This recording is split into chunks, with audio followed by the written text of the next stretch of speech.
I have a massive headache all of a sudden.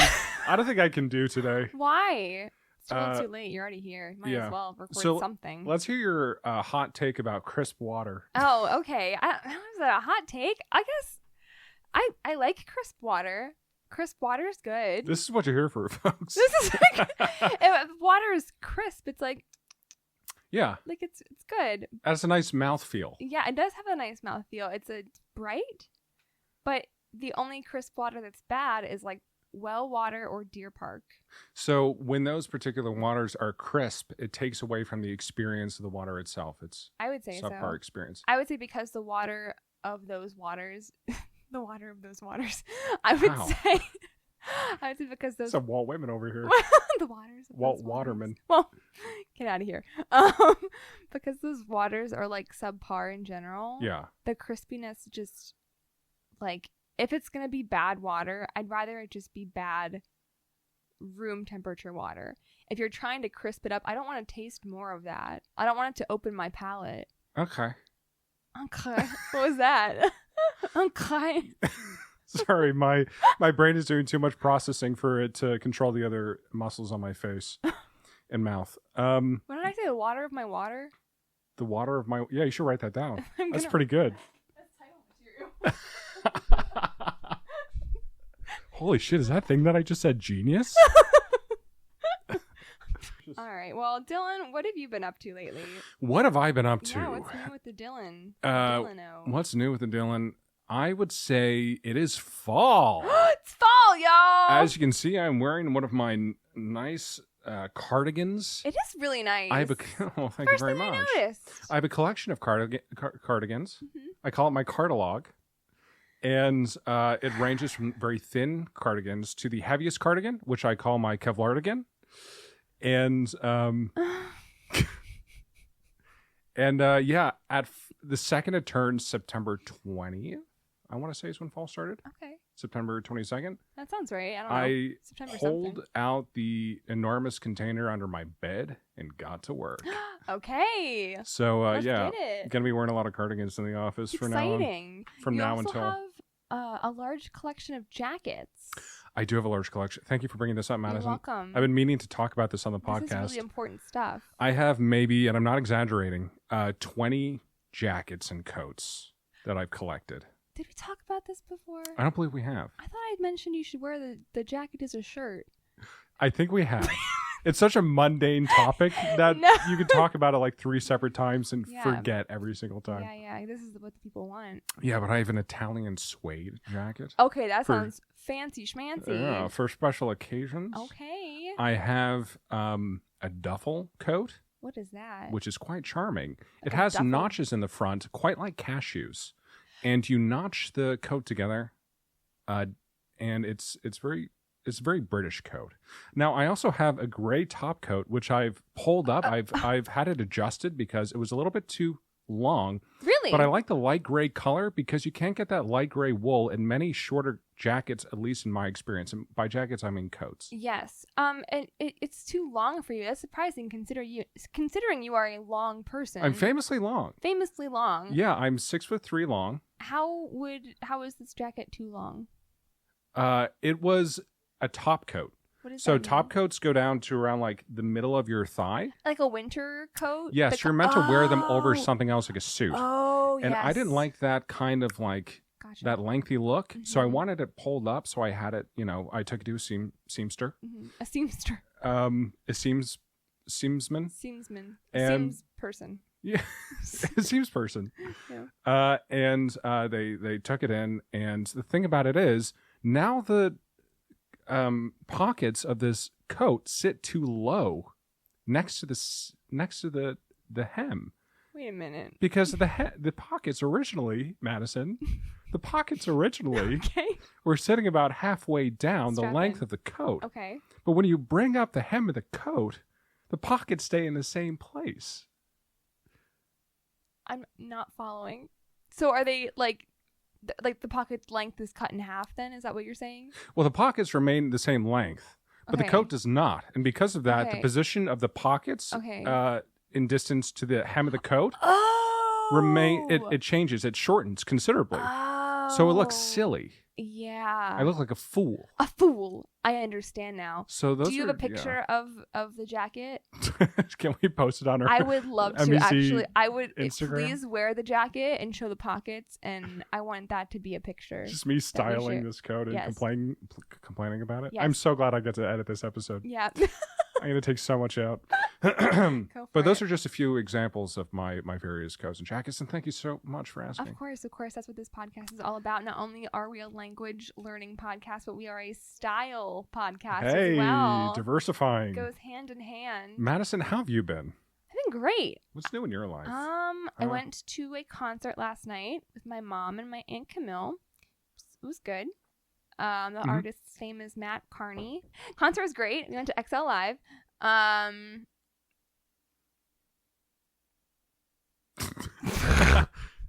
This pause has not been lengthened for comedic effect. This is really the length of the pause.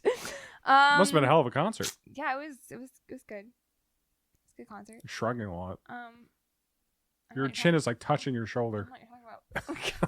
I'm in rehearsals, which have been going very well. Wonderful. And these are rehearsals for Pirates of Penzance. Pirates of Penzance. Yes, it's an operetta. It's a comedic operetta. Oh, how delightful. Oh, wow. The whimsy, I feel. Very different from the Fleetwood Mac show that I just did. Like 200 years different. Okay. Okay. Hey, that all was right. really good. Getting better. I've been practicing. I can tell. That was really good. So yeah, I've been busy with that. I've been feeling a little bit burned out lately. Yes. Speak on that. Speak on that. I will. Actually, speak on that? And Madison, speak on that? It's just been tiring. Yeah. You know, everything just makes, with a capital I. Everything is just tiring, and that's worrying. I'm in improv, which I don't even have the time to like relish because there's just so much. You are an improv. I am actually this Friday, tomorrow. Tomorrow I have my graduation show. Congratulations. Thank you. That's so exciting. Yeah. How about we test your improv skills a little bit? It's not going great so far. I don't know how this usually goes. Somebody like throws out a word and then you word, like make a joke or a scene out of it. You take a scene out of it. Okay. That's what I wanted to talk about. Speaking of improv. Okay. That's what I wanted to talk about. What is it? So the way that our graduation shows go is somebody gives us a word. Okay. Give me a word. Bottle. Then somebody from our group gives a monologue, an impromptu monologue about that word. It can be directly related. It can be something that you think of when you think of the word. Mm-hmm. Somebody's word was windmill. And so this woman gets up and she tells us about how she would go back home to Western PA and she'd see all the windmills. And the one time her husband is a 9/11 vet and he was apparently had a lot of trauma. Again, this is comedy. This is supposed to be comedy. Yeah. So the joke's coming up though, right? Yeah. Okay. Yeah. So she's saying about how they went to the Shanksville Memorial in Western PA, where I'm from, and she was describing the walls and like the memorial and how they had like phones everywhere. You could like pick up and listen to the people's like final words to like their loved ones and like telling them like where things were because they didn't think they were gonna make it, all that fun stuff. And that was her monologue for us to then go and improvise off of. Oh, so in this scene, you're the one on the other end of the phone giving the last message? Or is that so because nobody knew how to kick that scene off, so we just broke and we're like, what the fuck do we do? Like this is supposed to be comedy. Like I don't even feel comfortable making a joke about like a therapy office and like coping with trauma because that's awful. Yeah, improv is a really fun way to victimize people. Yeah. So the same woman she decides to start the scene herself, which you're not supposed to do, but nobody else was doing anything. So she starts like picking up a phone and listening. Oh. So somebody picks up a phone and listens. And I think at that moment she realized, hey, this is supposed to be comedic. Have you heard about your car's extended warranty? Almost. She's like, I think the teacher brought us to the wrong museum for this field trip. This is the Muppet 9/11 Museum. And somebody on the sideline picks up a phone and in a perfect Kermit impression goes, "Hi, ho, Kermit the Frog here." And they go back and forth like talking, and then it was getting so much worse, and I wanted it to end, so I figured, hey, if I come out with, they were talking about like how it's supposed to be a serious topic, and there's Kermit the Frog on the other end. Yeah. So I come out and I go, "Waka waka waka," like Fozzie Bear. And I was hoping somebody would cut the scene and like end it, because like we're supposed to edit our own scenes from the sidelines, and I'm in the scene now, so I can't. And then it gets worse because she does not know that I'm Fozzie. She says that I'm Gonzo. Oh no. And so she says, "Oh wait, Gonzo has a cape. He's gonna save everyone." And I'm like, that's not how it ended. That's not how. Actually, kids, that's not how it ended. And then somebody from the sidelines just like slowly cuts the scene and like walks across the stage. And we're all just like so uncomfortable. Oh my god. It didn't get better either. Like everyone's monologues were so depressing. Somebody's was about like the people that they help in hospice. And like it was just there is something to be said about making comedy a tragedy, but at the same time, I don't know if I would have experienced an entire improv evening of that theme. It was well, luckily it does get mixed up. So it's not an entire evening of it. Okay. It was only that one scene, because we were like, I can't do anything else with this. So that is somebody else gave another monologue. That's buck wild. And we reset. That is incredible. It was a wild time. Well, good on you for being a good sport. 9/11 Muppets. I literally never thought that would ever come out of my mouth. And it has more than once this week. Welcome to My Existential Crisis, the podcast where we talk about everything that makes us question our entire sense of self. My name's Madison Epley. And my name is Dylan Berger.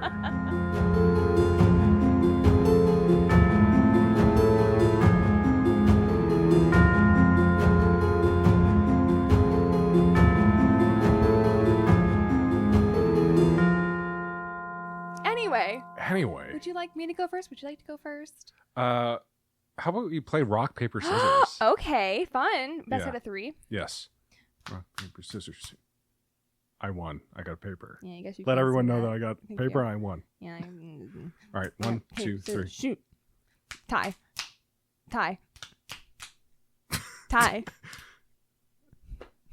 All right. I'm going first. That was I threw 3 scissors, and then you threw a paper. Yeah. Which was very bold and brave of you. I threw it. I knew you were going to keep going scissors. Oh, you threw it? I did. Oh. I don't even know if I want to go first anymore. Well, too bad. I made the decision for us. This might be a slight pause here. Dylan's not prepared once again. And once again, I'm not prepared. Let everyone know that I'm deeply embarrassed and ashamed. That's okay. Dylan, feel free to cut this part. As I look for Google Docs, I will let you know when we can cut back in. You're looking really good today, Dylan. You're feeling good too. Dylan, you suck. Don't listen to anything Madison Dylan, has you to say. can't roll your R's. You can roll your R's, Dylan. You just have to keep working at it. Working at it. Hey, okay. That was so good. I might actually not cut this out. I was out. going to say, you have to keep that in now. Yeah. I still can't find Google That was Docs. so good. I'm so proud of you. Thank you very much. I think that was the first time I legitimately rolled my I think so too, that I've heard at least. Okay, well. All right. Easy now. All right. Now, originally today, yes, I was going to talk about the sinister nature of modern irony. Okay. But halfway through working on this particular project, I realized that modern irony is not so sinister that it can really be talked about on a true crime / paranormal / oddity / cryptid podcast. Okay. So I took a left turn, and today I'm going to be talking about something a little different. Okay. Madison, how much do you know about the iconic game series Final Fantasy? I know that my dad used to play it on the PlayStation. Oh. And he would teach us how to fight some of the things. And I remember there was this large cat-like cat thing. Mm-hmm. And I don't know whose it was, but that's... Who it belonged to? Yeah. Okay. There was a woman. Sure, yeah. There's one of those in these games. Yeah, and I think she had the big cat creature. I think that was her weapon. Oh, I see. I think. Interesting. And I always wanted to be her because she had a cat. Ah. Yeah. Cool. That's what I know about Final Fantasy. Okay. Well, I don't know exactly which game you're referring to in the series, but it's a very, very long-running RPG series from Square Enix. And as of today, October 3rd. It's Mean Girls Day. 2024, there have been 16 mainline installments. That's to say nothing of the various spin-offs, remakes, and expansions. The series started all the way back in 1987, and since then, it's amassed an enormous number of die-hard fans who revere the games and eagerly await every new installment. I first learned about the series when I was but a little grom. The very first Final Fantasy game I played was the 9th installment for the PlayStation. All right. And even though I wasn't smart or patient enough to beat it, Final Fantasy IX is really nostalgic to me. I have a quick question. Yeah. About the game. Mm-hmm. Do all of the Final Fantasy games have a sport in them that you can play? Sport? A sport. You know, I'm not 100% sure. The one that I played with my dad had a sport in it. It was like handball. Handball? It was like handball. Like throwing a ball with your hand? You know handball? No, I don't know handball. It's a game. In Final Fantasy? In real life. There's a game called Handball. Yeah. And what is the rules of this game? I don't know enough about it. I just know it's a game. Is this a dream you had? What No, is this? it's not a dream. No, sorry. Anyway, there's a game in it that's it's like handball and Quidditch. You play it and you can play it in an arena. If you liked sport games, you could learn to play the sport they invented for this game. Okay. Does that make sense? Yeah. Yeah. Yeah. I think that might be a different game. It's not, I promise. I know it's Final Fantasy. Maybe 6? Okay. I've only played the 9th one. Okay. So I'm not 100% sure if handball features in if this Final is a Fantasy. fever dream or if this is a real thing. I really need help, honestly. Please let me know. But I swear there was a girl with a cat as a weapon, I think. Yes, the cat was a weapon. The cat was a weapon. The cat was a weapon. Much like in real life. Yes, that you could use to fight the you can bad use guys it to with. fight. Yeah, so they're all back there and they have their weapons and they're doing the little default bounce. Yes, the default bounce. And then when it's your turn, you go forward and you have the cat scratch. And yeah, basically. And then there's a sport that you could play like Quidditch and handball. Maybe it was underwater. I don't know. All right, folks. If you know a game that's like Quidditch handball that takes place underwater. Maybe. But not 100%. In Final Fantasy. In Final Fantasy series. I don't know. Send us an email. Please let me know. I guess we'll respond to that email Tony, saying thanks. Eric, you guys listen. Please help. Tony, please help. Okay, sorry. I'll let you go. I had to. Oh, man. But yeah, now my section isn't necessarily about Final Fantasy as a series. Oh, wow. Or that particular game. Yeah. Because this is a true crime / paranormal / cryptid / oddity podcast. Okay. But the Final Fantasy series factors heavily in the story, so it's only appropriate to provide a little background before I fully get into things. Okay. Story is weird on a level we usually don't touch on. It involves extreme fandom, obsession, delusion, and reincarnation. Oh my gosh. I want to join. So let's get right into it. The story originated on internet forums like LiveJournal and Something Awful. And the real-life account comes from someone with the username Genova Reunion, who's later known as Titus2. I'll just refer to him as Titus2 for simplicity. He posted about his experience in the Final Fantasy VII house. So in the early 2000s, Titus2 became involved in fan communities focused on the 7th installment of the Final Fantasy series. This particular installment, unlike later installments, was a commercial and critical success, so it's easy to see why fan communities would emerge around it. Now, Madison, were there any fan communities that you were part of when you were younger? Absolutely. Webkins. Webkins? If you want to call it a community, would logging into Webkins be considered a fan community? Yeah. Yes. What is Webkins again? Are you Remind serious? me. I wasn't part of the Webkins are you serious, fan though? community. But you don't know what Webkins are? I vaguely remember, but not really. Oh my gosh, Dylan. Madison? It was these stuffed animals that you can get, but they had a computer code in them. And whenever you bought them, you could log in on a computer with that code, and you would have that animal in this game that you could go online. I still have Webkins. I have the app on my phone. You do? My animals are not doing great, but but you can go to the curio shop and get prizes and find treasure. Okay. I have a fish. They have an underwater room. Okay. It's really cool. Nice. And how many hours did he sink into Webkins? A lot. Yeah. Yeah. I don't know if it'd be really a fandom forum thing. You were the Web King in a I was way. the Web Queen. Web Queen. The Web Queen. Yeah, it didn't fit as well, so I didn't. And I played Tinkerbell. Tinkerbell?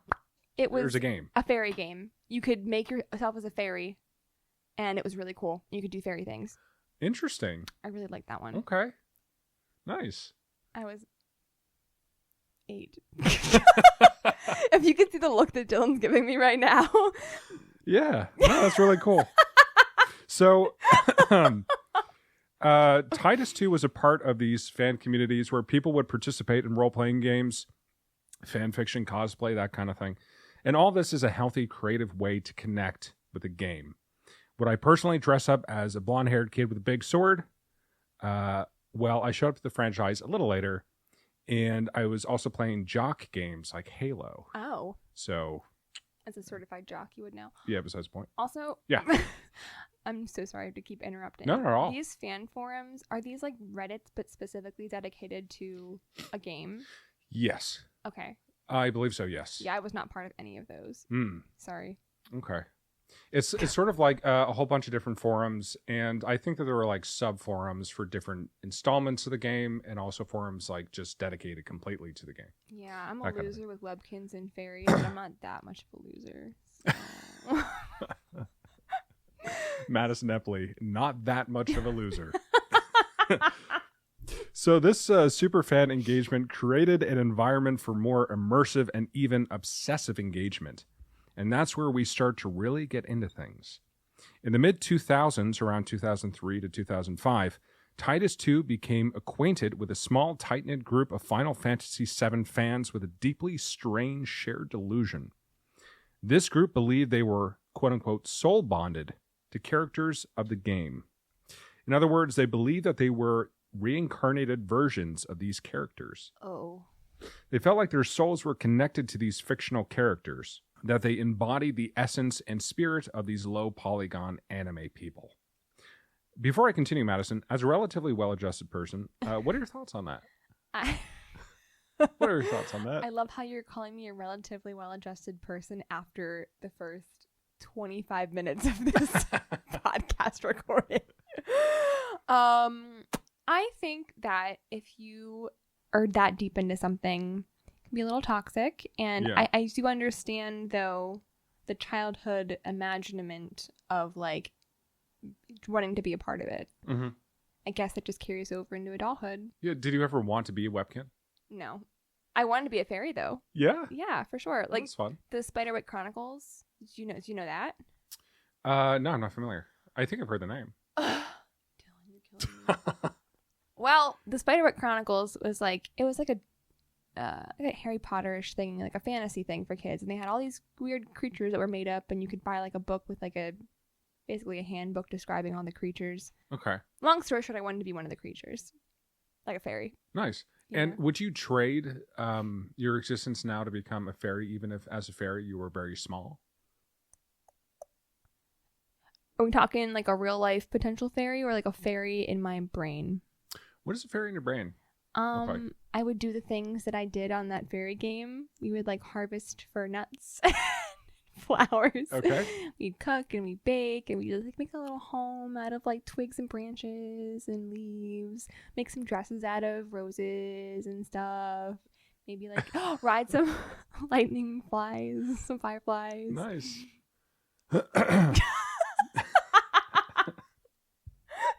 You're asking me these questions. Why? What about you, Dylan? Would you trade your life?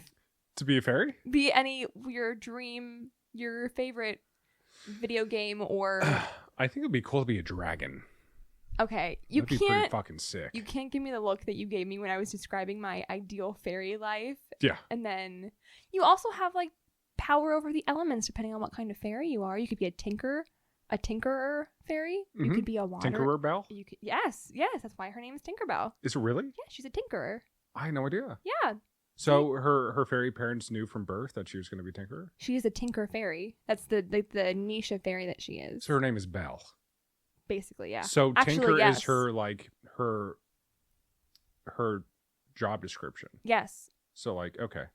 Yeah, and they have So like she's Tinkerer gardeners Belle. and like water people. I had no idea. Yeah. Huh. Getting really deep into like Fairy lore. Peter Pan lore. Yeah. Anyway, now I don't want to kink shame someone for sharing a soul bond with a low polygon anime person. It sounds like you are though. That's the last thing I want to do. Madison. But I do find it a little fringe for my personal tastes.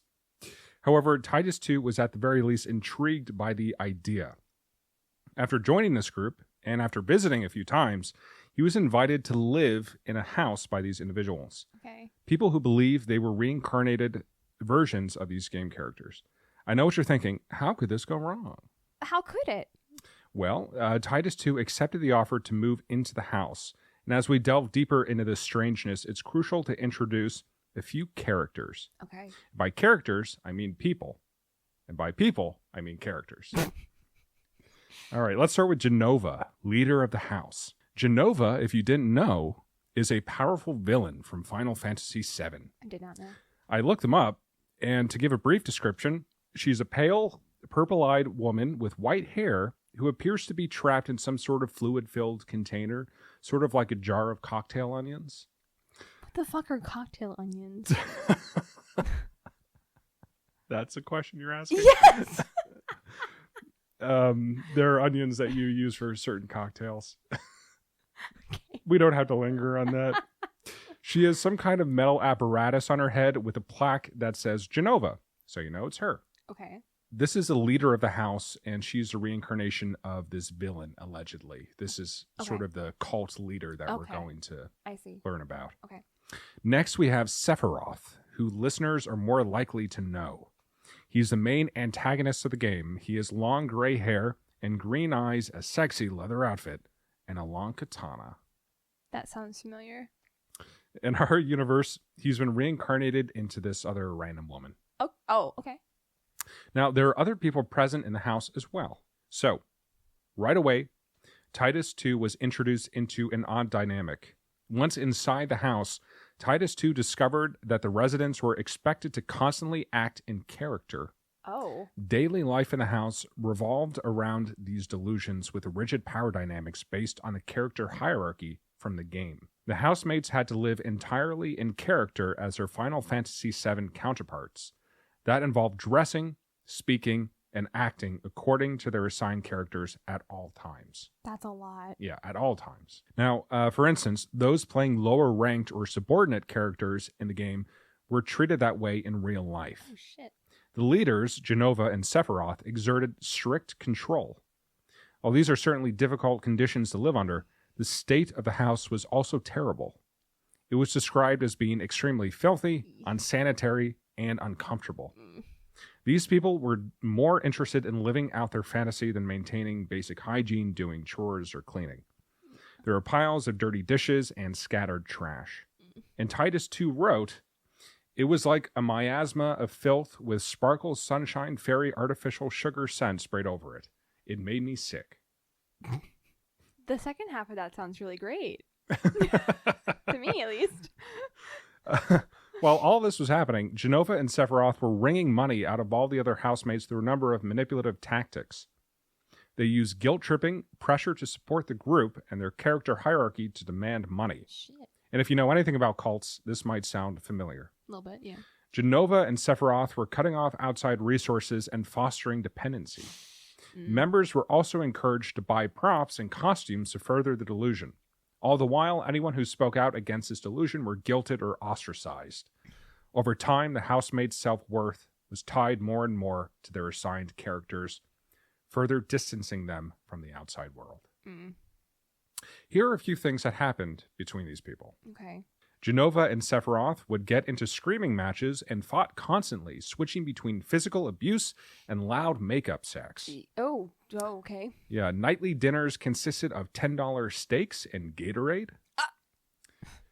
Genova would wake up Titus II at odd hours for a number of different magical errands, like arranging protective spells and investigating fairy rings. Genova forced another housemate, Eris, to sit in a bathtub of ice cubes and green food coloring, something Genova considered, quote-unquote, magical training. Wait, ice cubes with food coloring? Yeah. That's just that? A bathtub full of ice cubes and food coloring. Just, okay. And just sitting in that. Okay. For magical training, you see. Naturally. That's why you can't be a magician. You're not willing to do that kind of thing. I'm not. Now, Genova and Sephiroth locked Titus II in a soundproof practice room in the Penn State Music Building. By the way, this takes place at Penn State. We are. Locked him in this room in an attempt to bring up memories of past lives. So, in short, Titus II experienced serious mental distress due to the environment, and how could you not? Yeah. Imagine that you're living in a cramped house with people who haven't bathed in weeks, wearing sweaty costumes, pretending to be video game characters at all hours of the day and night, unable to authentically express yourself. And I want to emphasize yourself. I have a question. Yeah. You said they were in Penn State. Are they students at this time? Well, I don't believe so. From what research I found, I didn't see much to suggest that. Okay. I saw that the leader of the cult moved to Penn State when she was 20. Okay. So it wouldn't make sense that they would be in some way participating in, like... So did they work and act as those characters at work? Or did they not work? I believe they were allowed to leave and not act when they're outside of the house. But was in the house. From what research I did, yeah. Okay. Now, they were also pretty much stuck there because they'd given up their money. Yeah. And more than that, they'd given up their identity. What started as a fun and interesting way to roleplay had been warped and perverted. So what became of Titus II? Well, the story has a somewhat happy ending. The real Titus II was interviewed by Vice. Titus II was a 19-year-old trans kid, and the final thing that pushed him to leave this cult was the theft of his shoes. This was in State College, as I mentioned. And Titus II was at his job at a supermarket when it lost power and his manager sent him home.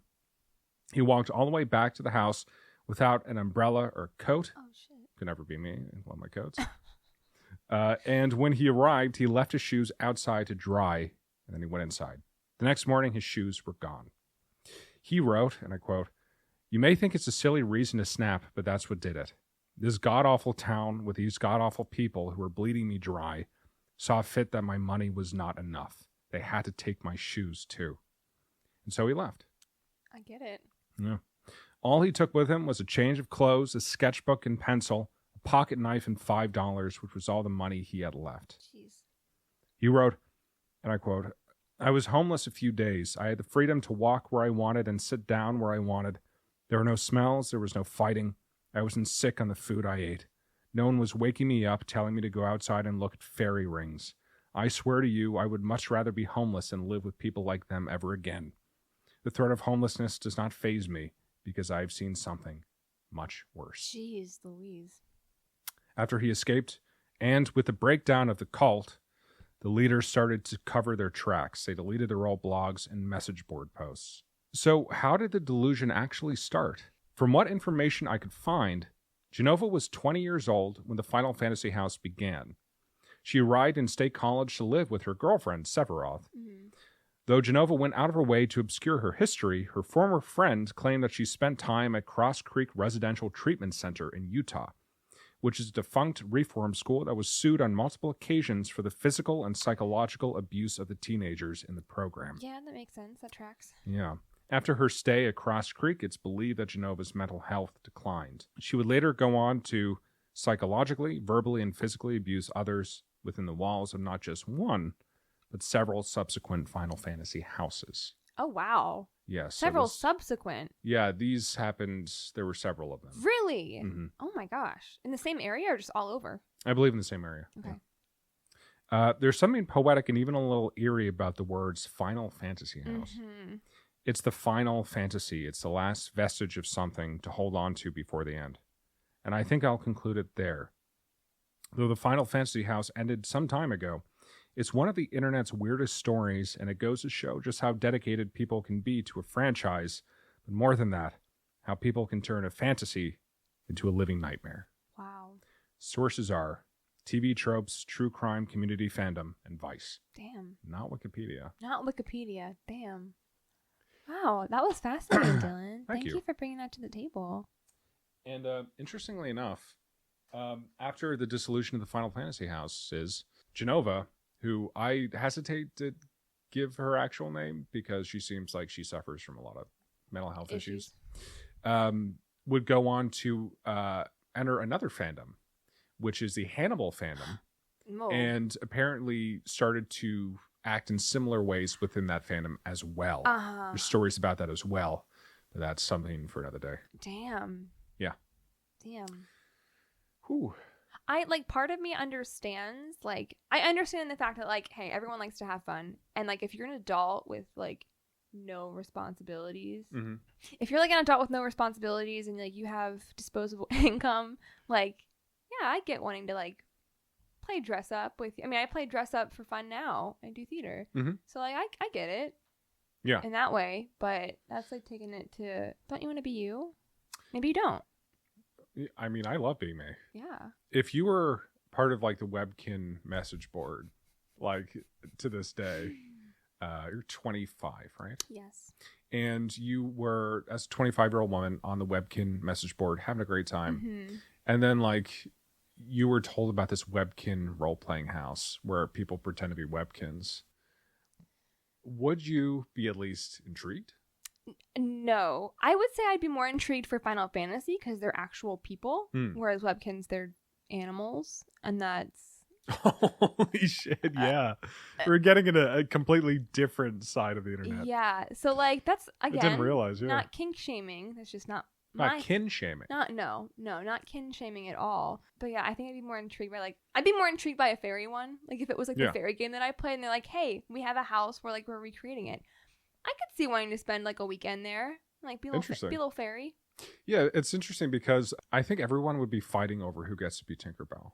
Well, see, that's the thing. You don't get to be Tinkerbell in the fairy game. No? You are your own fairy, which I think is also the issue. Where it's different from Final Fantasy because Final Fantasy you have those hierarchies, and you can be a character, whereas in the fairy game you just are a character who you want to be. If you want to be a gardening fairy, go for it. If you want to be a tinkerer, do that. I would love to be a gnome. A gnome? Yes. Okay. Because then I could finally grow facial hair properly. That's the fantasy that I'm holding on to. You don't consider this to be facial hair? Well, I'm a little patchy on the side. I can see that. And I recently got it. Okay. Well, all right. Don't be so quick. I recently got a microderm needler. What the fuck is that? It's like a little rolling thing with tiny little needles on it. And you roll it along your face and your scalp, and it activates the follicles. It's like a pizza cutter with spikes, but a little one for your face. Yeah. Okay, yeah. Absolutely. I know what you're talking about. So I've been using that more recently. Okay. And it's supposed to stimulate hair follicles? Yes. Oh. So is it going to work? I guess we'll find out. We will find out. Have you been taking pictures every day to see a difference? No. No. The last thing I want to do is look at pictures of my scalp. That's... Gotcha. Your scalp. You're using it on your scalp? Yeah. Have you not noticed I'm balding? No, I haven't noticed. I'm losing my hair rapidly. You're not. There's always ads for what is it called? I think it's called Hims, yeah. Hims. Yeah. What about that? What about it? Would you ever try something like that? Yeah. Yeah, that sounds like hypothetically something that I would probably do, actually. I mean, I'm going to come out and say it. I actually do use Hims. Oh, you do? Yeah. Oh. So you're right on the money with that. Oh, okay. Yeah. Okay, that's why you knew what it was. So I've been trying to hold on to my hair for as long as possible. Gotcha. Does it work? Yeah, I think so. Okay. So You it should hasn't. convince David to use it. You should convince David to use it. He's very adamant that once he goes bald, he's just going to shave it all off. And I'm kind of mourning that day. Oh. Preemptively. I mean, yeah, it's hard to let go of something like that. Yeah. Because hair is so, it's like conflated with beauty so much. It is. That like, it's hard to know when to just say, you know, we had a good run. It is. And even like, Auf Wiedersehen. I was going to say, like, whenever like you go gray too, like that's even that decision, like, yeah, you have a few gray hairs here and there, but like, when do you actually let yourself go full gray? Like, how long do you keep that up? I would love to go full gray. Yeah? Yeah, I think it's a very sophisticated look. I think for men it is. I think for women it's thought less of. I would say specifically. I would say I am excited. Not excited. I am not dreading going gray as much because I know that my hair is going to be like a bright snow white. Like, my dad's side of the family, I have the same type of hair as they do. And like, everyone has like bright, pretty white hair. That's excellent. Yeah. I mean, people dye their hair when they're young to be perfectly white. Exactly. Like my great grandmother, perfectly white hair. Mm-hmm. Yeah. So yeah, that's what I'm holding out for. Yeah, that's a very good look. Yeah. Hopefully we'll see. I want to get like the side on the little dusting. A little dusting of gray on my temple. Yes. My temples. I could see that. Like I'm already getting some on the sides of my mustache a little bit. I couldn't tell. Yeah, because I haven't grown out my mustache all that much because the process, it takes a lot of investment. Okay. A lot of microneedles. A lot of microneedling. And it's like you either have one of two choices really, and neither of them's great. Okay. So number one, you can grow out your beard fully. Okay. And just like have it be really bushy and then just shave everything but the mustache. And that's option one. Yeah. Or you can shave everything but the mustache, even when it's a little like hardly nothing at all. Okay. And just wait for the mustache to gradually grow. And so you look like a 12-year-old for a little bit. Yes. Trying to grow a mustache until it fully grows in. Yeah. I see. But there is a third option. Okay. In fact. What is it Hims? It is not Hims. We're not sponsored by Hims. It's you get like a electric razor. Okay. And you put it on a certain setting. And then you just like, you gradually fade it down. You fade everything else except the mustache and let it just grow while keeping everything faded. But even that looks a little weird. Okay. So there's three options. None of them are ideal. Yeah. And then when you finally have a mustache, a lot of people don't even like it. Yeah. They say you look like a loser. Yeah. They say you look like a creep. Yeah. For November, David usually shaves his beard off and just has a mustache for the whole month. It's a dark month. Yeah, your eyes really tell me everything I need to know. That plus whenever he goes bald, he's just going to be this baldy with a freaking mustache in November. Like, I don't want that. This is a microbrewer look. Yeah. A lot of microbrewery people have that look down to a science. A microbrewery? Yeah, walk into any microbrewery in Pennsylvania and you'll see one bald guy with a mustache. You know what? I can picture it right now. In Lancaster, there's a guy specifically I know. Yeah, I can see that. Mm-hmm. Yeah, it's not a terrible look. Just get a good beanie.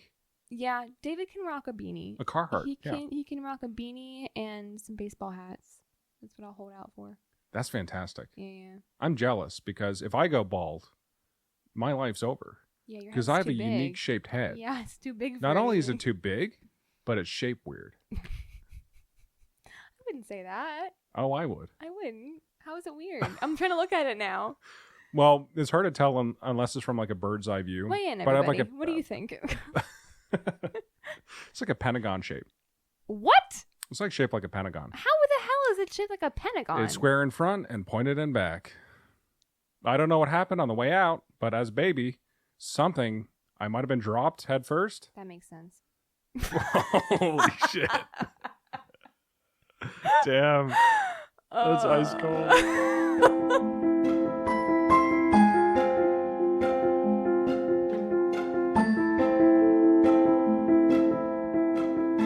Madison, what did you bring today?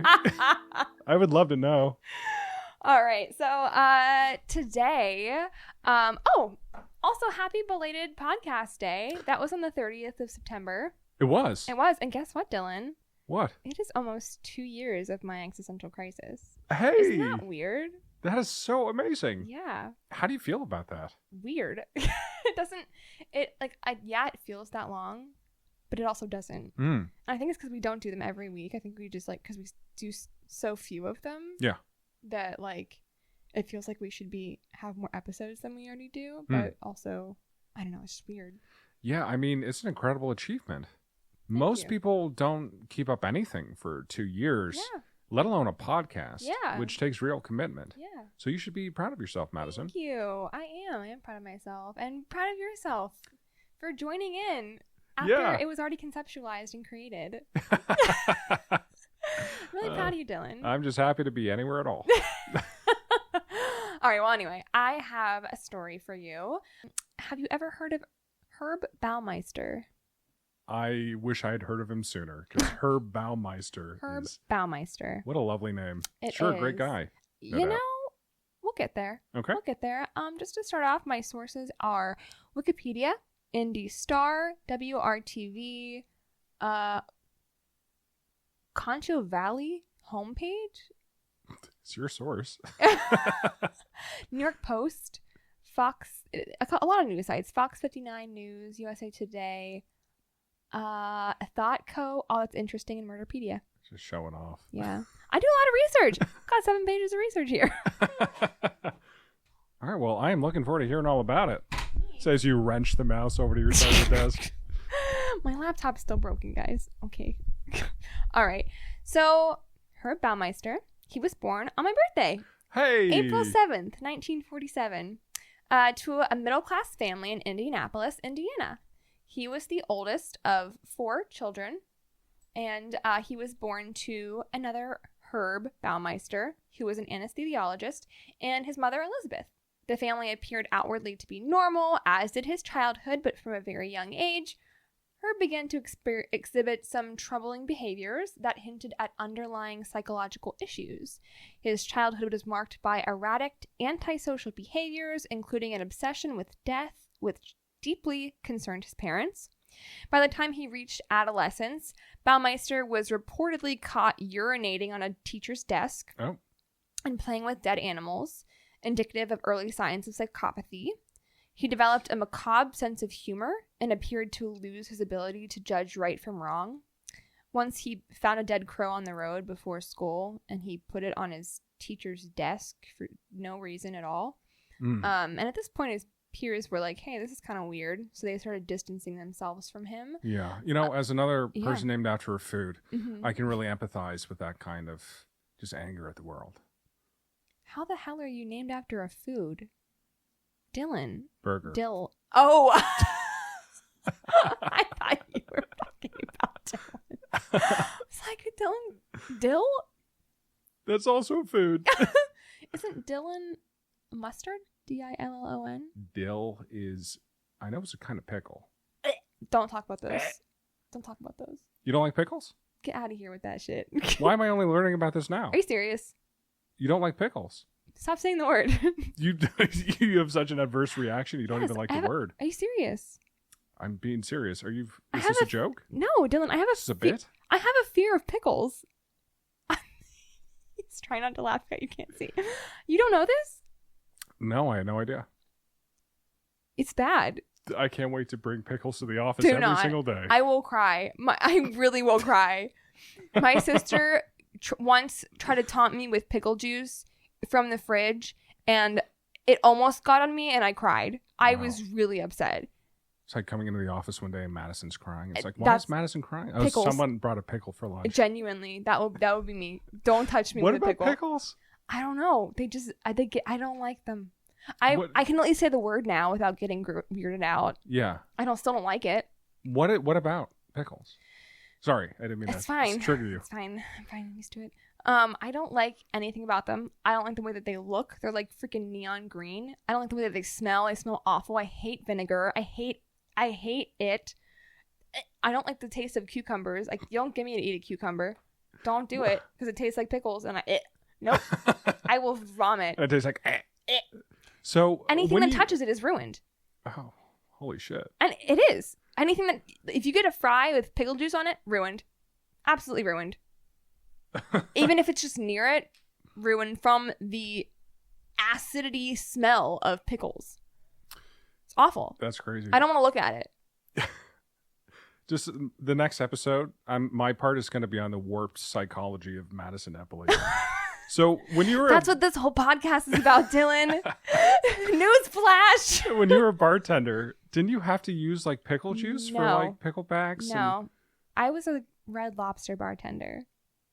Right. Think about that. I did frozen Bahama Mamas. Yeah. The most extreme I got was like a martini, and I used the book for that for the first couple times. Mm-hmm. Probably is 20. The most fancy a man got was he ordered bourbon, and he taught me how to serve it to him. That just seems condescending. Oh, he was really nice. Oh, okay. Yeah. He was I forget his name, but he was like a big wig scientist. Like he worked for NASA, and he was on the news with like Jimmy Fallon for you like served Neil deGrasse Tyson. Basically, he was like Neil guy, the science guy, Bill Nye. It was Bill Nye. No. But he was like a Bill Nye-ish person. Like he was a scientist, and he would go explosions.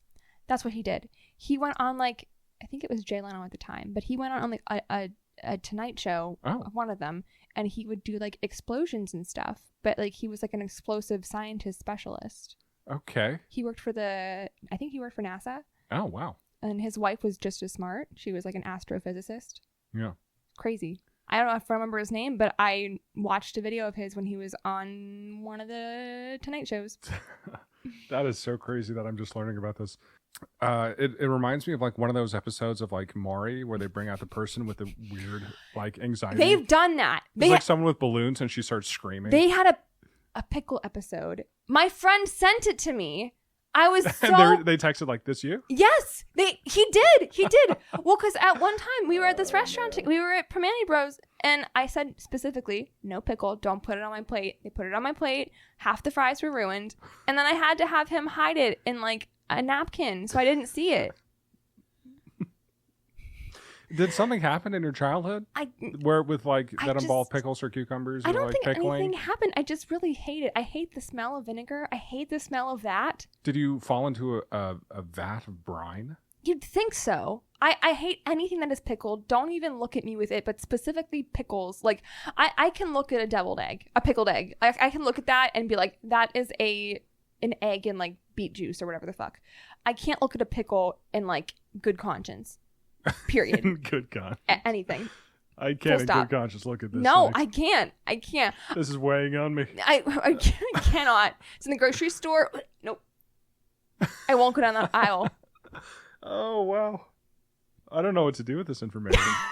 I got to do something. I don't know that you didn't. I didn't know that you didn't know this. No, I had no idea. Yeah. It's really it's a travesty too, because I love Pittsburgh, and every year they have a pickle festival because Heinz is from Pittsburgh. And they have this whole Heinz pickle festival, and everyone goes to it, and it makes me so sad because, like, of all things, you couldn't have a gob festival, like gob. What is gob? What is a gob? Yeah, what's gob? Do you know what a whoopie pie is? Yes. It's like that, but it's Western PA. Okay. And they have a festival for this. Yeah, they had a in Johnstown where I am from, the Galleria, which is the mall. Every year they would have an Oh My Gob festival. Gob we trust. And everyone would bring in their gobs that they made and they'd sell them. They had a gob contest. I'm a gob fearing man. I have as much gobs. as the next person. I have gobs in my fridge. My mom brought me gobs from home. Gobs in your fridge, but no pickles in your fridge. No. You don't allow pickles in this apartment. No, absolutely not. David knows better. You do not have pickles in this apartment. Nobody would ever dare. Literally, like, they would have to leave. Yeah. Don't do it. Do not do it. I will cry. I see the look in your eye, like the twinge of excitement. No, we have to move on from this because sorry. I'm floored. I'm glad I'm sitting down for that information. I thought everybody knew this. No. Yeah. Yeah. Throw in the company group chat. Hey everyone, just Madison so you know, loves pickles. Bring pickles to her desk every single day. I will absolutely cry. I would cry. I wish I were Look, kidding. everyone, she's crying out of gratitude. I'd quit. I'd leave. Oh my God. Okay, where what? Did I tell the story at all? Yeah, you did. Yeah. I did. We got to dill. Oh, herb. You're talking about herb. Herb. You said you two had a name after a food. Yeah. Gosh, I'm so happy you're editing this episode.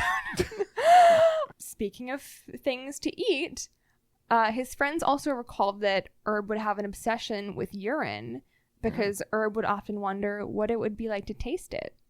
Human urine. He doesn't have to wonder.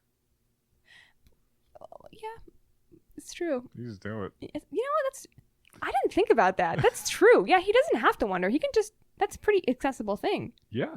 It's like accessible several times a day. He did have urophilia. Urophilia? A fascination, an obsession with urine, as you will see as we go on. Cool. This is the weirdest episode yet. It's a really fucking weird episode. There's 9/11 Muppets and Pickle, Phobia. It serves as a genuine turning point for this podcast. It honestly does. Episode 41. Where we're going from here, I can't say. Glad you're along for the ride, folks. Thank you so much for sticking with us because, this is very much insane. So he did continue in high school. He maintained his grades, but he was definitely failing socially. Obviously, just like any school, like you have the jocks and the football team and like the popular crowd, and he would try so desperately to fit in with them, but he just could not. And so he was like, if I can't fit in with them, the popular crowd, I'm just not going to fit in with anybody. So he spent high school alone. He didn't date. He didn't have any friends. But despite his behavioral issues, he did manage to get into Indiana University in 1965, although he did drop out after one semester. He did try again 2 years later in 1967.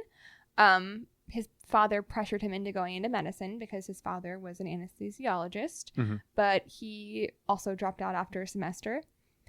But it wasn't all for nothing, because this is where he met his wife, Juliana, who we'll call Julie throughout the story. So this is a love story. Yeah.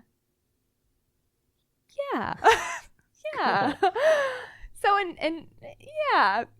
1971, Herb married Julie, but 6 months after his marriage, he was committed to a psychiatric hospital by his father for 2 months, and his wife said that he was, quote, hurting and needed help. Despite his disturbing tendencies and antisocial behaviors, Julie stood by him throughout much of their marriage, largely unaware of his troubles. He was diagnosed as a teenager with schizophrenia and antisocial personality disorder, but he was never treated for it. I see. At least that we know of. But it's very unlikely. He worked various odd jobs after leaving college, each of which did note he had a strong work ethic, but he was very bizarre in his behavior. Yeah. Such as his father pulled some strings, got him a job as a copy boy at the Indianapolis Star, running copy boy. A copy boy. He was running stories between desks and performing other errands for the reporters. It was a very low-level position, as a copy boy you'd think is. But he dove into it. He's very eager to start.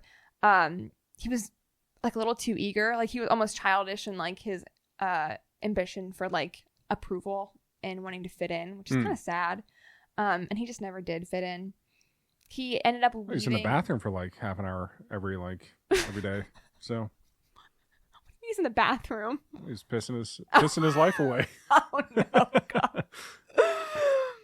Well, so he left the Indianapolis Star for a job at the Bureau of Motor Vehicles, the BMV. Oh, cool. Yep. And he began this job with a very different attitude.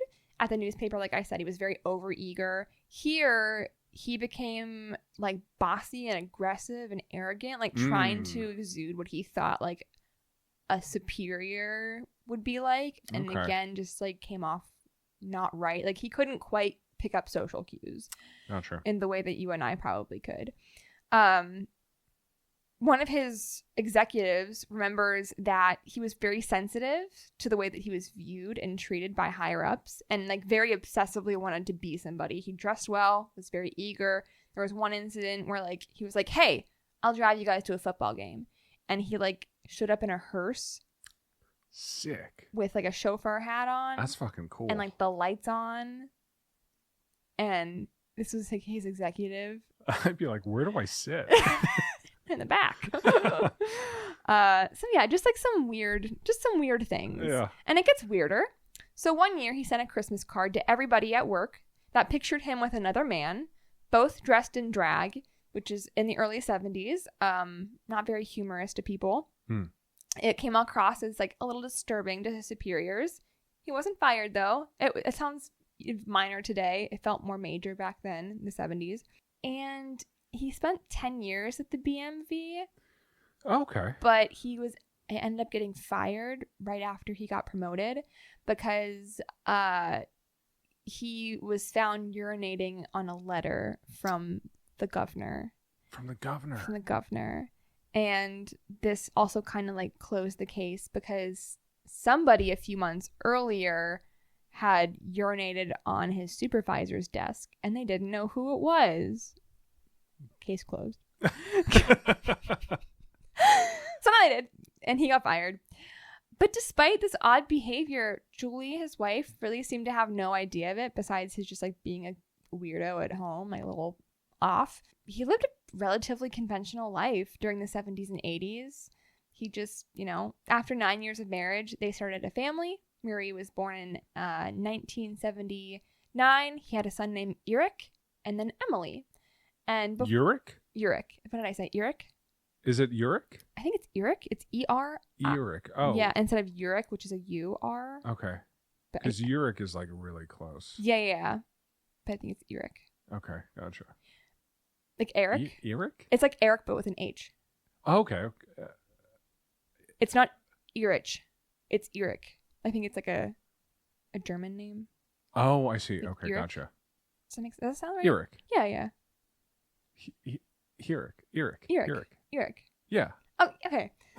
Yeah. Okay. Yeah. Sure. One more time? Eric. Okay, gotcha. So we had 3 kids. Marie, Eric, ? And Emily. Who's question mark? Eric. Oh, Eric, of course. What do you mean? Who's question mark? What do you mean? We just spent 10 minutes talking about Eric. So lost. Okay. But before he lost his job at the BMV, things were seemingly going really well because he just got promoted. So Julie actually quit her job so she could be a full-time mom. So now neither of them are working and she had to go back to work. They're hurting financially. Things are just not great right now.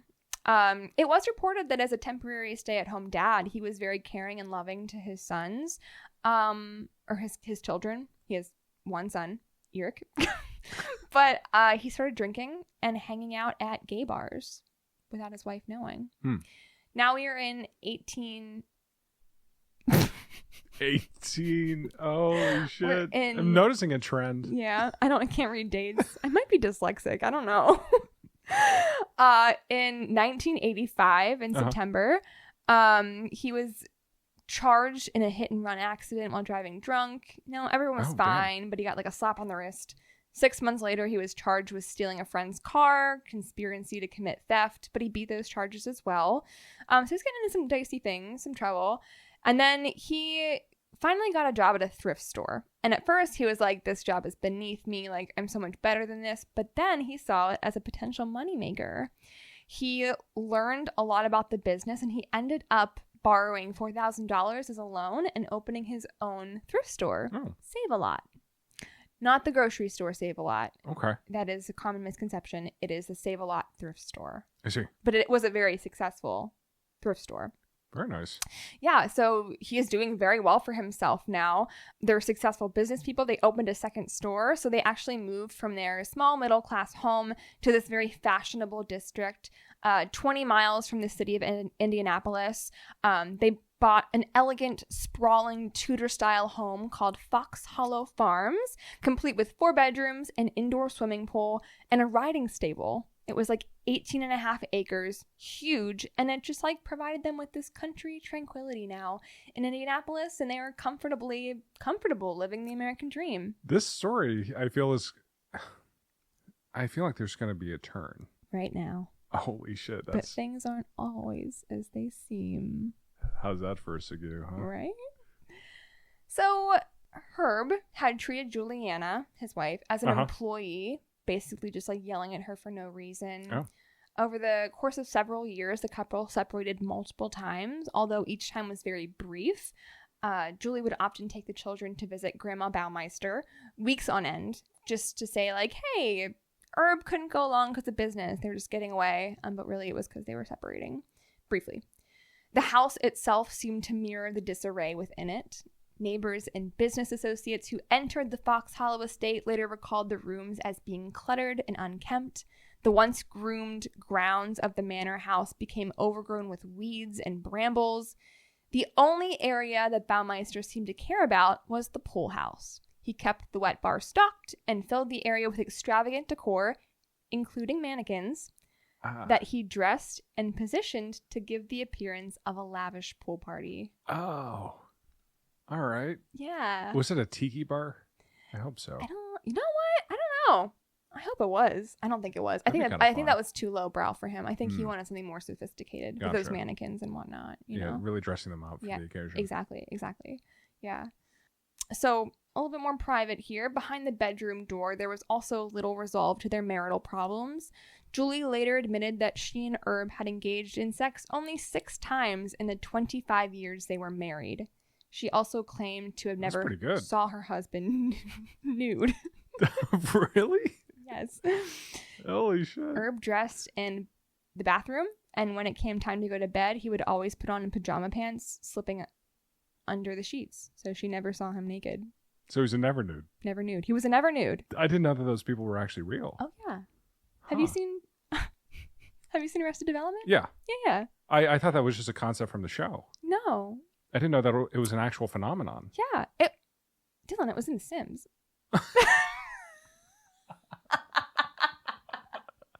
How could I forget? That's a trait you could pick in The Sims. To be a never nude. Madison, you're so right. You know, I know it's real. I didn't think about Sims. Yeah, I know. It's okay. I understand. Sims forum. Oh, that would actually be pretty fun. Sims role play. You go to a Sims house. What is that? Just real life? Yeah, and you just go. But you have the green diamonds on your head. Mm-hmm. And you do Sims language. Yeah. And gesticulate with your hands a lot. Orkly Berkeley. That didn't sound right. I haven't played Sims in so long. No, I miss The Sims. It was a good time. Good time. Anyway, Borky. Porky Borky. Oh, man. Oh, goodness. So Julie, trying really hard to just reconcile their differences, just kind of like became very dependent on Herb, like just really trying to do whatever she could to just make things better. Maybe she chose not to see the signs. And this one was particularly hard to ignore. So in 1994, their son, Eric, their son Eric, had been playing in their backyard when he found, half buried, a complete human skeleton. It could be a coincidence. So the kid showed this to his mom, and she was anxiously awaiting for her husband to come home so she can confront him about this and like, what the fuck is this? Mm-hmm. And when she showed him what was found, he said very calmly and plainly, explained that, it was one of his father's dissecting skeletons. Remember, he was in medicine. He was an anesthesiologist. Right. And, he had stored it in the garage and then just buried it in the yard because he decided to clean out the garage. Huh. Simple explanation. Case closed. Nice. Yeah. And Julie believed it, or chose to believe it for the time being. So not long after the second store opened, the business began to lose money. The disarray was now creeping into their business, and like things just like were not good. Things were very erratic at home. Herb was very erratic. Baumeister started drinking during the day, acting belligerently to customers and employees. The stores soon looked like the dump that his house had turned into. And again, unbeknown to Julie, he cruised gay bars at night and then retreated to his pool house where he would spend hours crying about the dying business and just like mourning what he was losing. At least he had company. That's true. More company than you might think. Oh. I was referring to the mannequins. Is there other people in there as well? Just about. Oh. So at this point, Julie was exhausted. Bills were piling up. Her husband was acting stranger and stranger every day. They didn't know what to do. She was at her wit's end. She didn't know what to do. And all the meanwhile, the Baumeisters were trying to fix their failing business and marriage. A major murder investigation was underway in Indianapolis. A man named Virgil Vandegrift ran a private investigation firm after retiring as a sheriff. That's a hell of a name. It is. Virgil Vandegrift. Virgil Vandegrift. Yes. And in June of 1994, he was contacted by the mother of a 28-year-old man, Alan Broussard, who she said was missing. When she last saw him, he was headed to meet his partner at a popular gay bar called Brothers, and he never returned home. Nearly a week later, Vandegrift received a call from another distraught mother about her missing son. A man named Roger Goodlet had left his parents' home to go to a gay bar downtown, but never arrived. Broussard and Goodlet shared a lifestyle. They looked very similar builds, same hair color, near the same age, and they both had vanished en route to a gay bar. Vandegrift distributed missing persons posters at gay bars and around the city. Family members of the friends of the young men and customers at gay bars were interviewed. He did all this research to figure out, where these people were, what they were doing. And he also received a call from a gay magazine publisher who told Vandegrift that not just these two men, but several gay men in the Indianapolis area have disappeared over the previous few years. This was not just a one-off thing. This was not a coincidence. This is happening a lot. So he was very convinced that they're dealing with a serial killer. So he took his suspicions to the police department. Unfortunately, missing gay men were a very low priority, and it was not paid attention to. Perhaps the men had left the area without telling their parents, randomly. Perhaps it was no surprise that they got into trouble with their scandalous and dangerous lifestyle. I mean that very sarcastically. I hope you know that. So weeks after he distributed these missing flyers, he was contacted by an anonymous man who said that he was certain that he had spent time with the person responsible for his friend Roger Goodlet's disappearance. The man said he went to the police already, he went to the FBI, but they also disregarded his information. So Vandegrift, this detective, set up a series of interviews with this man, who would go by Tony, a pseudonym, who would then crack the case wide open. Tony was at a gay club when he noticed another man who seemed overly captivated by his friend Roger Goodlet's missing poster. I'm sorry, it's just like the last thing you want to do when you're the murderer is be overly captivated by the missing poster. Right? He's just standing there squared up in front of the Staring wall. at it, like, huh. It's like, hey guys, you see this? This is crazy. What a wild thing. Who did this? Probably nothing. Don't know who. Couldn't tell you. So he continued to watch the man, and Tony was just convinced that this man knew something. He had some more information. And again, this was his friend, Roger Goodlet.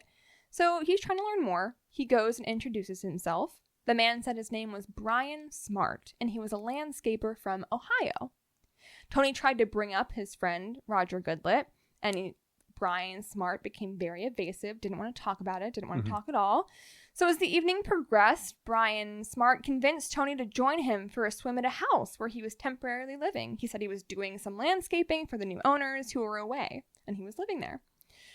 Tony agreed, got into Smart's Buick, which had Ohio plates. Importantly to note, Ohio plates were reported to be seen to Vandegrift earlier by another source. So this was very important information. These plates were matching. It's probably nothing. Probably nothing. You're right. Tony was not familiar with northern Indianapolis, so he couldn't remember where the house was, but he did describe the area in detail, saying it had horse ranches, large homes. He also described a split rail fence and a sign that read farm something. The sign was at the front of the driveway that Smart had turned into.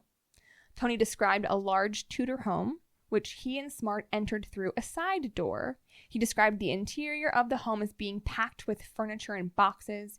He followed Smart through the house, down the steps to the bar and pool area, which had mannequins set up around the pool. Smart offered Tony a drink, which he turned down. Smart excused himself, and then when he returned, he was a lot more talkative, Tony said. He was thinking, like, he probably snorted cocaine or something. And at some point in the conversation, as you naturally would, Brian brought up the idea of autoerotic asphyxiation. Cool. Yes, I hope everybody knows what that is, because I don't really feel comfortable explaining it. Should I explain it? Nah, I think most people know. Okay, all right. And asked Tony, hey, you should do it to me. So Tony went along and choked Brian with a hose while he helped himself to himself. Help yourself. Help himself, yes. And then Brian was like, hey, it's your turn to do it. So Tony went along, and this time he was the one being choked. Okay. But then he kept choking him. And it was very obvious that he was not going to let go. And it was getting tighter and tighter to the point where he was like, this is also not his first time doing this. Like, he's done this before. And despite being larger than him, Tony was really unsure if he would win in a struggle. Like, he doesn't know the grounds. He doesn't know the house. This guy obviously does. So he pretended to pass out, and Brian released the hose. But when he opened his eyes, Brian was very rattled and said, oh, I was so scared that you passed out. I didn't mean to go too far. Oh my gosh. Tony stayed so much calmer than I ever could. He was definitely in survival mode, because then Brian drove Tony back to Indianapolis, and they agreed to meet the following week. That must have been a really awkward car drive. Yeah. Vandegrift, the detective, actually arranged to have them meet up again. He was going to follow them, but Brian never showed up. And since this is the only person to believe Tony's story, Vandegrift turns to a missing persons police detective from his old force who he trusted very much. Her name was Mary Wilson. And so Detective Wilson was right into it. She's like, yeah, I'm on this. She drove Tony around the wealthy areas outside Indianapolis, trying to find the house, but they couldn't do it.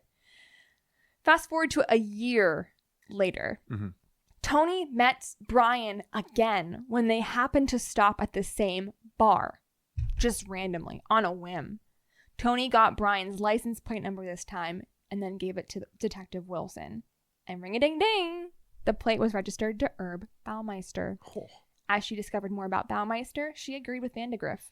Tony had narrowly escaped becoming a victim of a serial killer. Damn.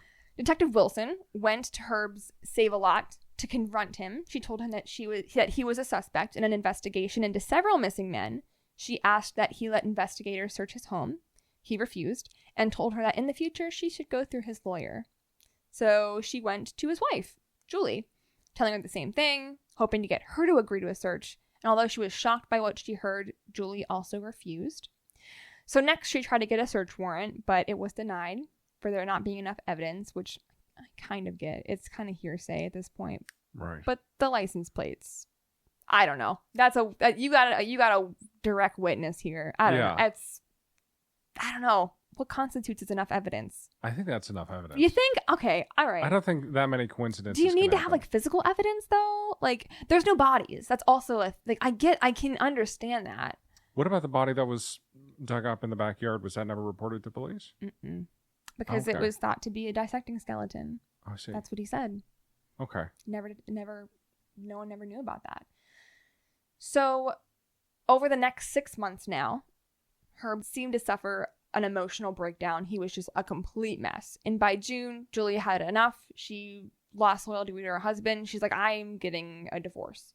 The charity that was actually working with the thrift store Save-A-Lot, actually, it was so bad that the charity canceled their partnership with the thrift store.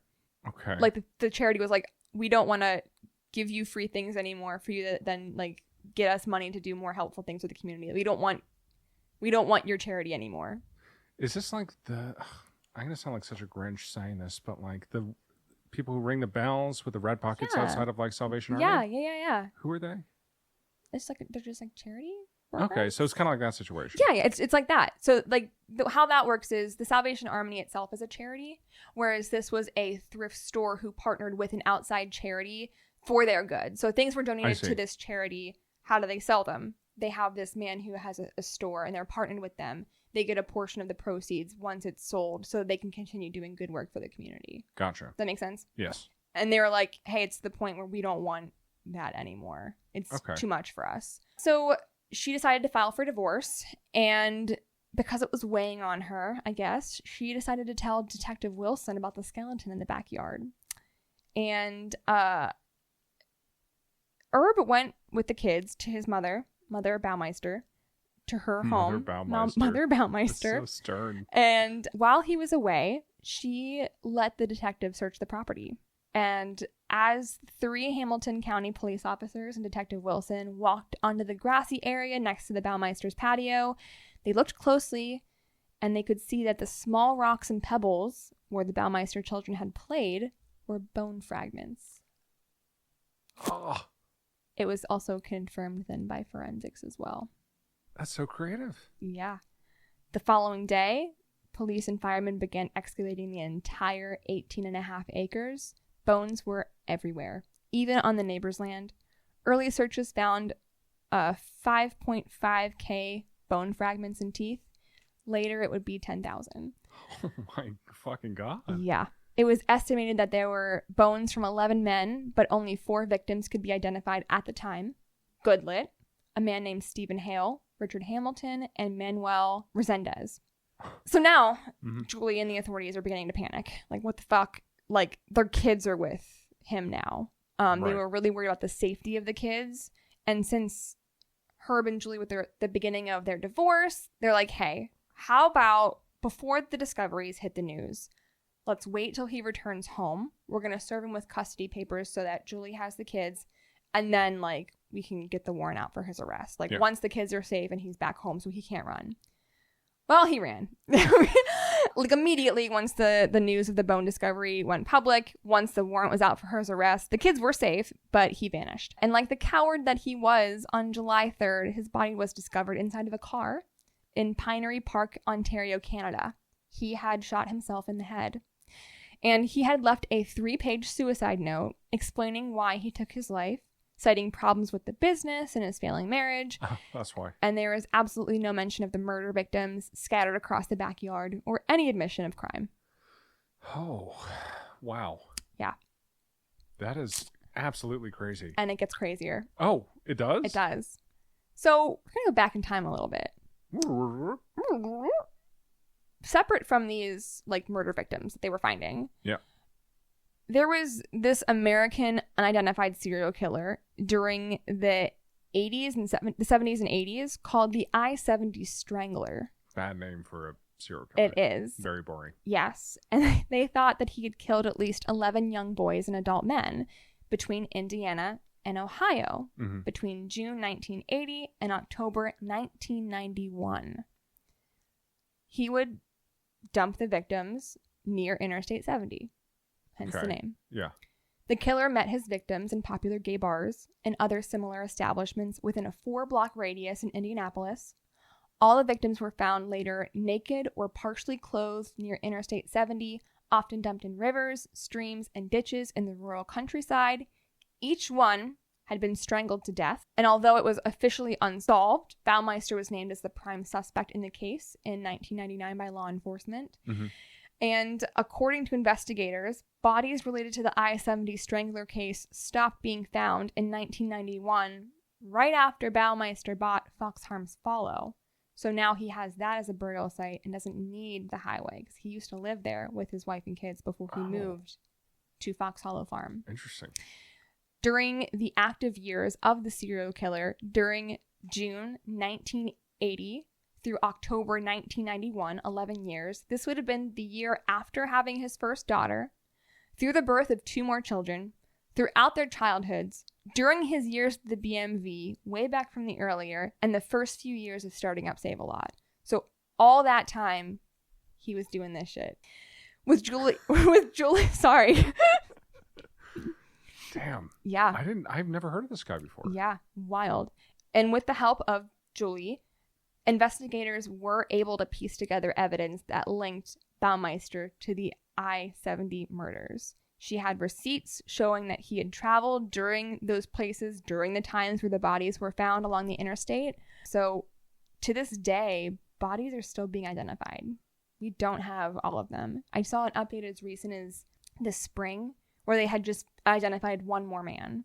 How many bodies are there total at the moment? And they're estimating 11 to... It depends. 11 to 24, 11 to 32 I've seen. Wow. Yeah. And it's both from the I-70 murders and what was found on the farm.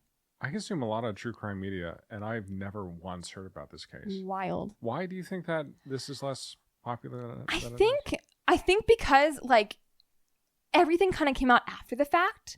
Like, it's not like there was just, like, rage. I mean, there was a raging serial killer. I think it was also, you know what? It's also because it's, like, a population that nobody really wants to care about. I mean, the AIDS epidemic is also happening during this time, and nobody gave a shit about that. Yeah. So, like, why are they going to... That's a couple more.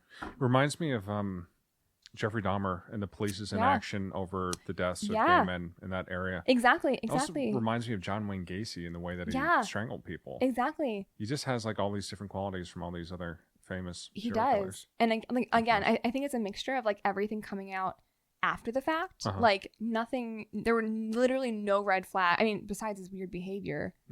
The skeleton... And his mannequins. In the mannequins. The skeleton and Tony were the only two things to, like, give him up. Yeah. Like, what if he hadn't had the mannequins there? It was so distinct. What if he hadn't caught all those details going into his house? What if they couldn't find his house again? What if Tony never ran into Herb at the bar that next time? That honestly, that was the only way they got the plates to, like, actually nail him down. Why do you think he killed?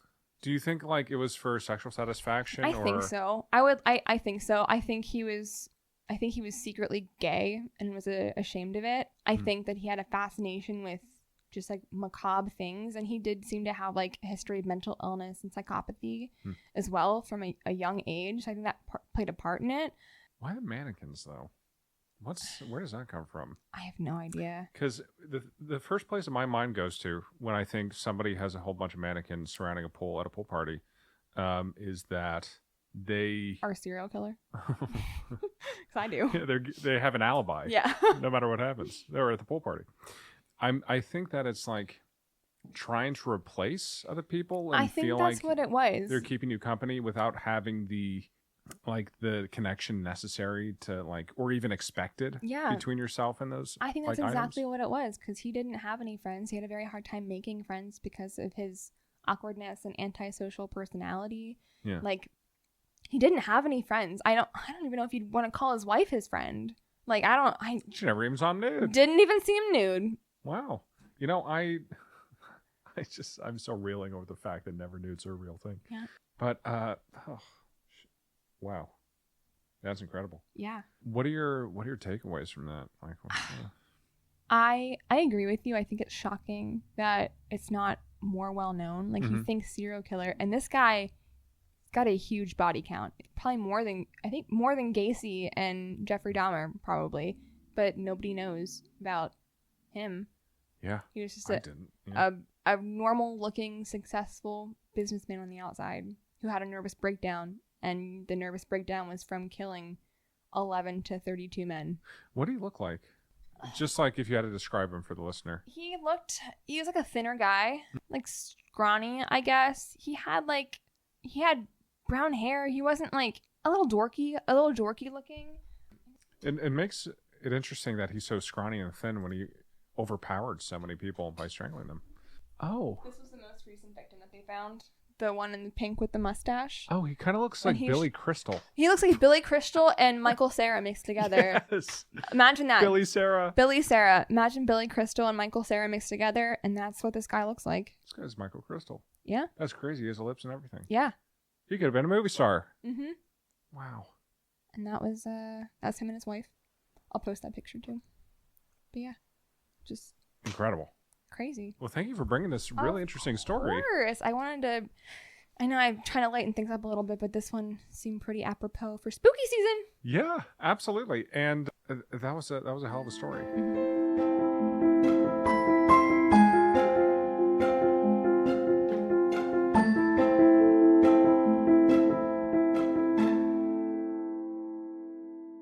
The next episode is going to be the official 2nd year anniversary episode, right? Yeah, almost. It'll come out a little bit before it, but it'll be like second year. Oh, cool. Yeah. All right. Do you have any plans for that? Not yet. Me neither.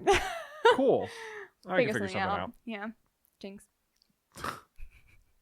All right, folks. Yeah. Thanks. Well, I hope you enjoyed. As always, feel free to like and subscribe and ring that bell if you so choose. You can find us anywhere you find your podcasts. Feel free to follow us on Instagram and Facebook at MECrisisPod. You know, I've been thinking about changing the username. Really? I have. To? Whatever is MECrisisPod hard to remember? ME Crisis Pod? Yeah. Is MEC Pod taken? I think so. Yeah, MEC Pod's taken. That's what I wanted to do originally. Okay. Squonk Squad, is that taken? I don't think that's really necessarily the brand. We'll noodle on it. Yeah, we'll figure it out. We'll noodle on it. But we're there. If you find us, you can follow Dylan at Marblefolk on Instagram. On Instagram. Yeah. If you want to follow, there's nothing interesting on my Instagram, but it's my first name and my last name. Okay. Because I'm not creative. But yeah, feel free to send us an email.